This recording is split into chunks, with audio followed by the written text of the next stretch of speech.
یا ولادت عیسیٰ کریم علیہ الصلوۃ والسلام، ابھی تو ظاہر ہے 25 دسمبر ہے، بہت عرصے سے یہی تاریخ چلتی آ رہی ہے، سردیوں کا مہینہ ہے، لیکن کیا یہ موسم سردیوں کا ہی تھا؟ اختلاف رہا ہے، بالکل رہا ہے، اور قرآن پاک سے بہت سے علماء اشارے پکڑتے ہیں، میں وہ بھی انشاءاللہ تعالیٰ آپ کو ذکر کر دیتا ہوں۔ اچھا، سب سے پہلے دن میں رکھیے گا کہ حضرت عیسیٰ کریم علیہ الصلوۃ والسلام کے بعد تقریباً دو ڈھائی صدیاں اگر آپ دیکھیں گے تو اس وقت تک تو یہ ولادت عیسیٰ کریم علیہ الصلوۃ والسلام کسی بھی طرح کی کوئی رسم نہیں تھی۔ یہ اس کے بعد 250 سال کے بعد یا 300 سال کے بعد یہ سب سے پہلے اس کا آغاز ہوا تھا کہ حضرت عیسیٰ علیہ السلام کی ولادت کے دن کو مقرر کیا گیا اور اس کے اندر عبادات یا رسومات ادا کی گئی۔ اچھا، دوسری صورت اس میں ذہن میں رکھیے گا کہ ابتدائی جو عیسائی تھے علماء قدیم، ان کا نقطہ نظر اسی جانب مائل ہوتا تھا کہ عیسیٰ علیہ السلام کی جو ولادت ہے وہ گرمیوں کے موسم کے اندر ہوئی تھی، سردی کا موسم نہیں تھا، موسم گرمی کا تھا۔ یہ قدیم مسیحی علماء کا بھی موقف رہا تھا۔ اچھا، وہ یہ اشارے پکڑتے ہیں انجیل سے کہ اس کے اندر بہت سا ذکر ہے، اس وقت چرواہوں کا ذکر تھا، تو وہ ایسے موسم کی طرف نشاندہی کرتا ہے کہ جو بہار گرمی یہ والے موسم ہو، سردی والے موسموں کی طرف وہ اشارے نہیں کرتے۔ تو اور یہ سردی کا جو موسم ہے ولادت عیسیٰ علیہ السلام کے حوالے سے، یہ تقریباً یہ رومی سلطنت کے اندر ہوا تھا، اور 25 دسمبر یہ مقرر کیا گیا اور پھر وہی چلتا چلا جا رہا ہے۔ تو عیسائیوں کے اندر بھی آپ دیکھیں گے اس کے اندر اختلافات چلتے آ رہے ہیں، متقدمین کے نزدیک موقف الگ تھا، متاخرین کے نزدیک موقف میں تبدیلی آئی، اور آج بھی یہ کوئی متفق علیہ تاریخ نہیں ہے۔ میجورٹی اس کو فالو ضرور کرتی ہے، لیکن بہت سے آپ نے دیکھے ہوں گے عیسائی ایسے بھی ہیں جو 6 جنوری وہ ولادت عیسیٰ علیہ السلام کے لیے مقرر کرتے ہیں۔ ٹھیک ہے، اب آ جائیں اس کے اندر اسلامی نقطہ نظر سے، تو ذہن میں رکھیے گا کہ بالکل جیسے ہم کہ واضح طور پر تو کوئی اس چیز کو بیان نہیں کیے گا، کسی بھی اللہ کے نبی کے حوالے سے ان کی ولادت کس تاریخ کو ہوئی، ان کی مبارک وفات کس تاریخ کو ہوئی، یہ موضوع قرآن پاک نے ذکر نہیں کیے۔ خود رسول اللہ صلی اللہ علیہ وسلم کے حوالے سے دیکھ لیں، نبی پاک علیہ السلام کی مبارک ولادت کس مہینے تاریخ میں ہوئی، قرآن نے ایسے موضوعات کو ذکر نہیں کیا ہے۔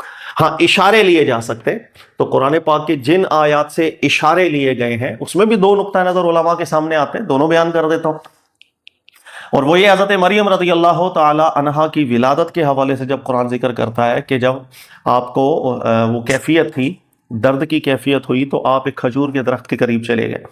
اچھا، قرآن کے الفاظ پر یہ ہیں وَهُزِّي إِلَيْكِ بِجِذْعِ النَّخْلَةِ، کہ آپ جو کھجور کا درخت ہے، کھجور کا جو تنا ہے، اس کو پکڑے ہلائیں، تُسَاقِطْ عَلَيْكِ رُطَبًا جَنِيًّا، تازہ تازہ کھجوریں آپ کے اوپر گریں گی، آپ اس کو کھائیں۔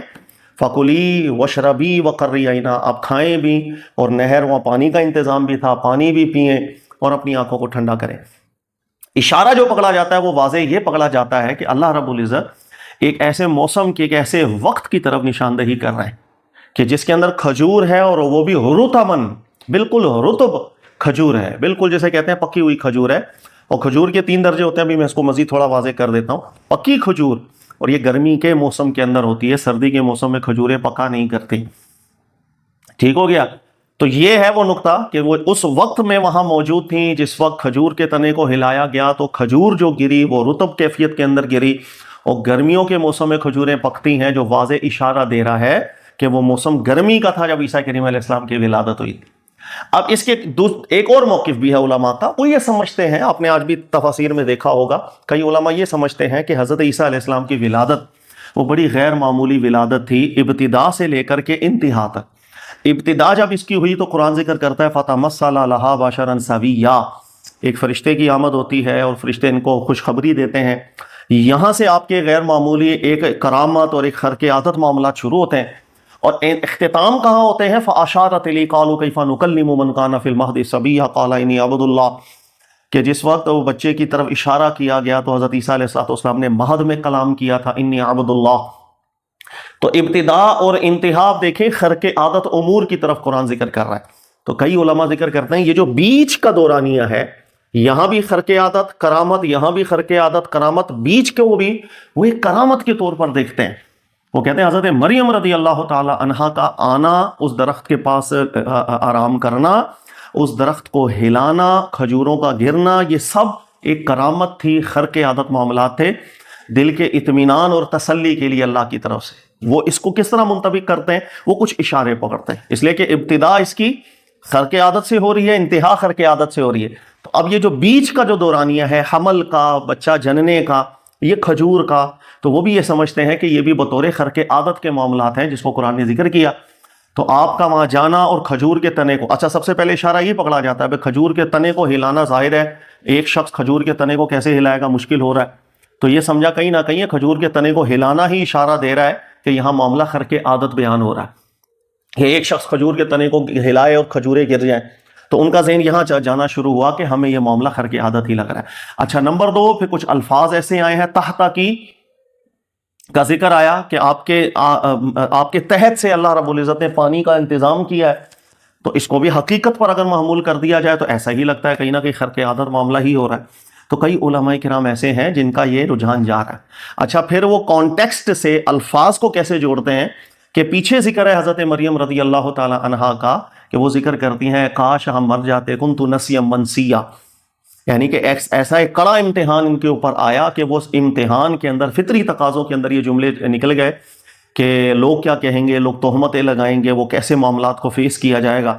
تو اللہ رب العزت کی طرف سے ایکچولی ان کی اس کیفیت کو اس خرق عادت معاملات سے دور کیا گیا. اور وہ کیسے کہ موسم چاہے اس پھل کا نہیں تھا، اللہ کی طرف سے حکم ہوا آپ درخت کو ہلائیں.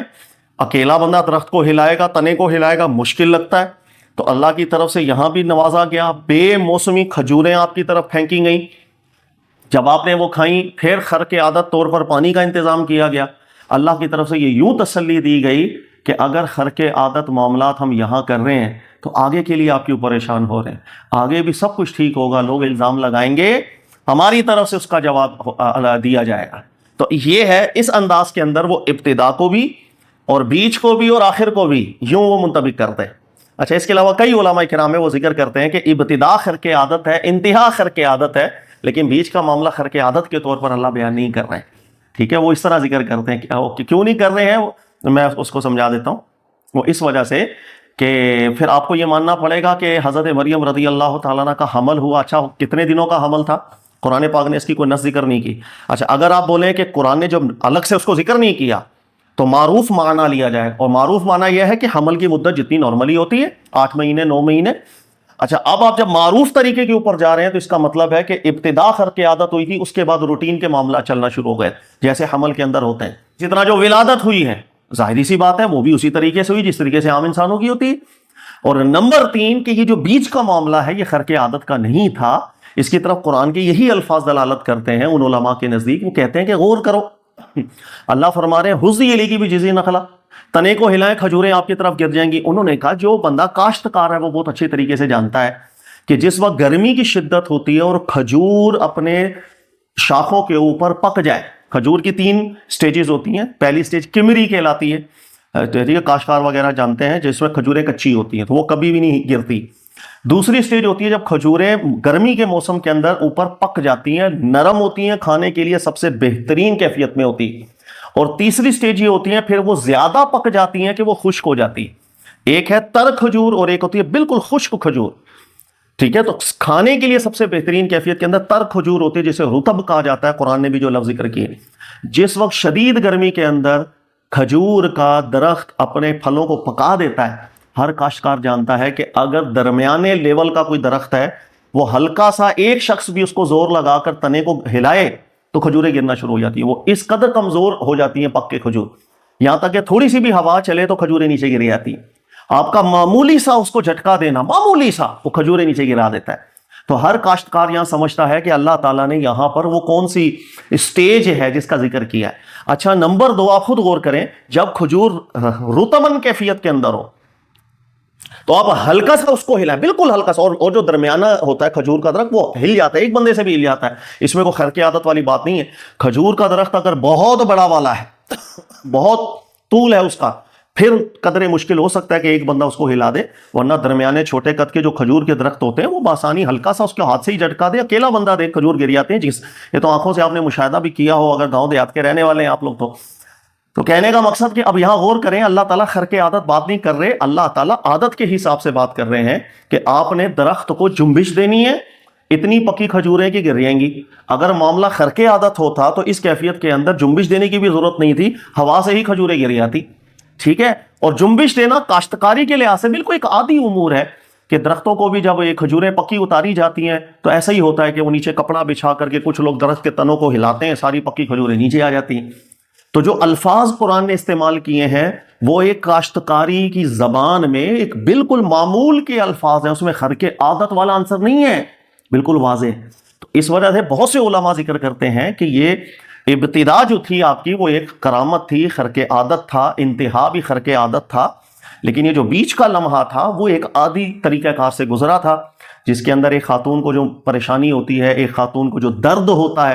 اچھا یہ بھی سب مفسرین ذکر کرتے آئے ہیں، دونوں طبقے کے۔ حضرت مریم رضی اللہ تعالیٰ عنہ کو درد بھی ہوا، اسی درد کے وہ درد آپ کو جو ہے وہ کھجور کے تنے کے قریب لے کے چلا گیا۔